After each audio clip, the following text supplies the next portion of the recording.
You had media outlets refusing to cover his speeches. When he would be making a speech, they would, cut away when he's about to say something very important. That never used to happen. There was a time when the office of the president was sacred. Today, it isn't. And why is that? Because of the way mainstream media have handled the office. Crossroads, IRL.com. ABC fake news. Brian, first of all, congratulations. I don't take questions from ABC fake news after what you did with Stephanopoulos to the Vice President of the United States. I don't take questions from ABC fake news. Brian, go ahead. Yes. All right, so Donald Trump being combative, and when people see this, they say, well, Donald Trump is being divisive. He's being divisive. He's the most divisive president we've ever had because the man refuses to be politically correct. Now, what is all the hullabaloo about? What's all the trouble about? So here's what happened on ABC News. ABC News hosted the vice president, and this is what happened that got President Trump so stirred up. Thank you for your time this morning. No, George, I said that I don't. Up next, we'll be right back. So they were in the middle of a conversation. Judge Stephanopoulos cuts off the vice president. The vice president is trying to tell him, look, I'm not done with answering the question that you asked me, and then they cut him off. I don't know about you, but that is very disrespectful. If that were a Democrat vice president cut off by Fox News, I would equally be upset. It's not about Democrat or Republican. It's about decorum, the way things should be done. And this happened to the vice president. And of course, President Trump didn't take it lightly. Brian, first of all, congratulations. I don't take questions from ABC fake news after what you did with Stephanopoulos to the Vice President of the United States.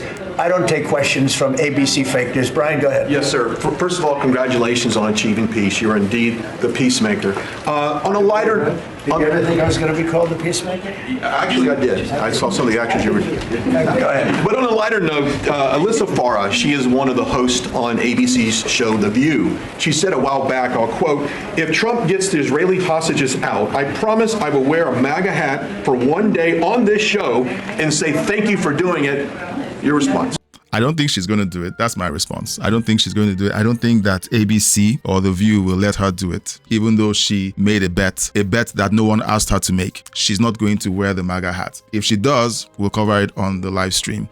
Now, why does this story matter? The story matters because when you have media outlets treating sitting presidents and vice presidents the way President Trump and Vice President J.D. Vance have been treated by the media, it poses a problem. It poses a problem. President Trump was cancelled from social media platforms. A sitting president was cancelled. He had his account taken away from him on X, on Facebook. People who covered his content on YouTube were either suppressed or had their accounts taken away from them. You had media outlets refusing to cover his speeches. When he would be making a speech, they would, cut away when he's about to say something very important. That never used to happen. There was a time when the office of the president was sacred.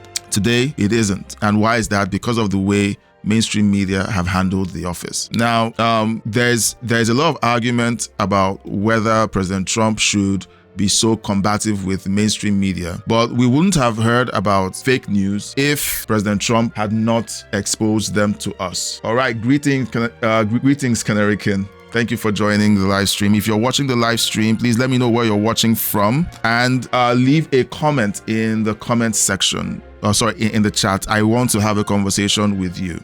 Now, concerning this story, before we move on, this is a very short story, short and concise, but it's very impactful because here we have mainstream media doing what they do, attacking the president, belittling his achievements, and extending the same courtesy to the vice president. Do you think this is the way it should be? And I'm talking about both sides. Should Fox News treat a Democrat vice president the way ABC News treated J.D. Vance? This is something that a lot of people don't really think about because their guy isn't the one in office. As soon as someone they like is in office and is on the receiving end, all hell breaks loose. There's a problem with that. Look at what's going on with Letitia James. Letitia James spent her campaign for AG of New York screaming from the rooftops that she was going to spend the entirety of her tenure prosecuting Donald Trump and going after his family. She said it openly.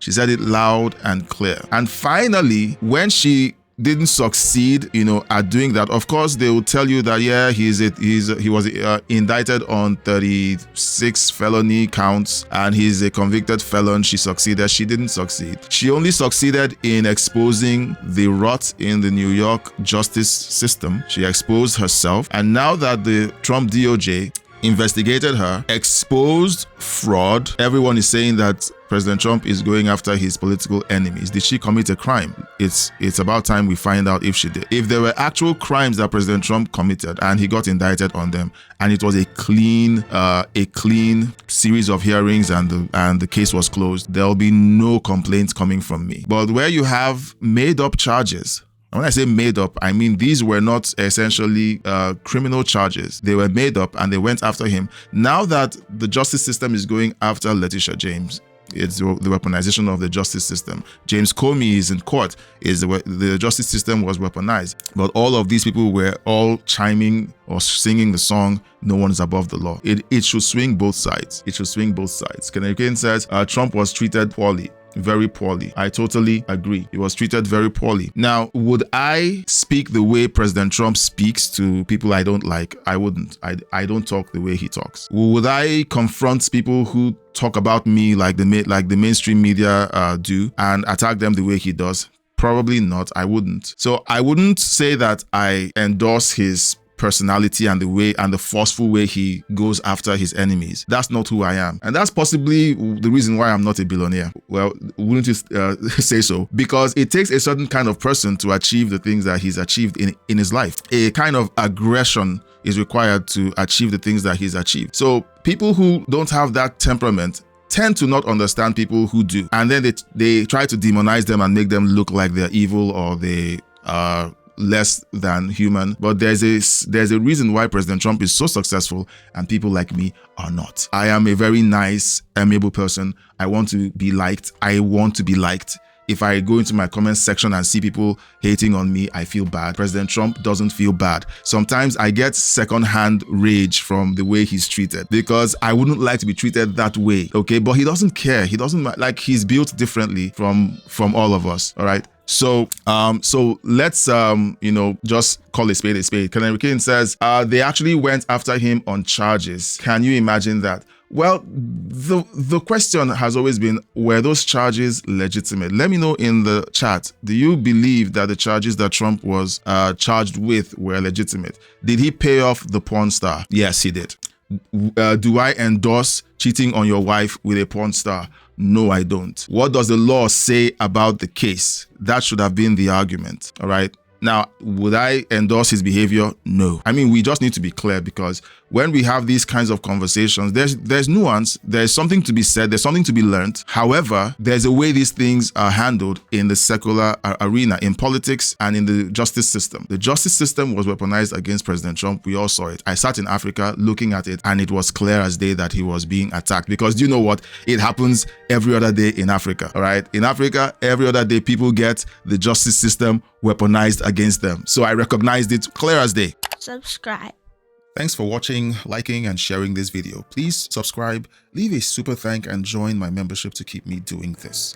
A huge thank you to my supporters listed on the screen. Thank you for your donations and membership. Thanks for watching.